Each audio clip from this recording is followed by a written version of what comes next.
নিয়ে আপনারা আজকের বৈঠকটা হলো একটু বলবেন। ধন্যবাদ। এটা প্রথামাফিক সরকারের প্রথম দিনে একটা ক্যাবিনেট মিটিং করতে হয়।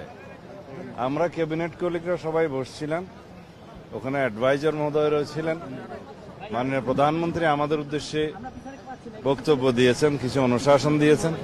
এবং প্রথমত যেটা হয় যে গভর্নমেন্টের ফার্স্ট 100 ডেজে কি কি প্রায়োরিটি আছে সেটা নির্ধারণ করতে হবে। তা আমরা এবার 180 ডেজের একটা প্রায়োরিটি নির্ধারণ করেছি, সেটা পরে আপনারা জানতে পারবেন, আরও পরে ডিসাইড হবে। সরকারের অগ্রাধিকার বিবেচনায় আমরা প্রাথমিকভাবে দ্রব্যমূল্য নিয়ন্ত্রণে রাখা, আইনশৃঙ্খলা পরিস্থিতি আরও উন্নত করা এবং সরবরাহ চেইন আর কি সাপ্লাই চেইন ঠিক রাখা, আর বিদ্যুৎ এবং জ্বালানি সেক্টরে যাতে কোনো সমস্যা না হয়, গ্যাস এবং বিদ্যুতে, সেটার প্রতি লক্ষ্য রাখা। These are the priorities.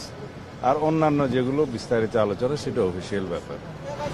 আর এরপরে বাংলাদেশের সরকারের সকল সচিবদের সাথে যেটা মিটিং হয় সেটাও প্রথামাফিক। তিনি সেক্রেটারিদের উদ্দেশ্যে অ্যাড্রেস করেছেন।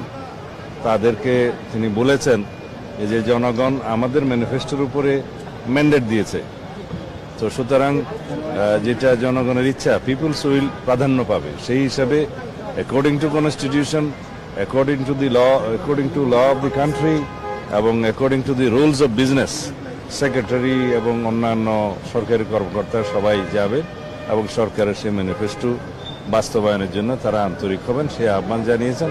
এবং সবাইকে আমরা বলেছি যে কে কার কি অ্যাফিলিয়েশন আছে সেটা আমরা দেখব না, আমরা মেরিট ভিত্তিতে সবাইকে যাচাই করব। ধন্যবাদ। Thank you.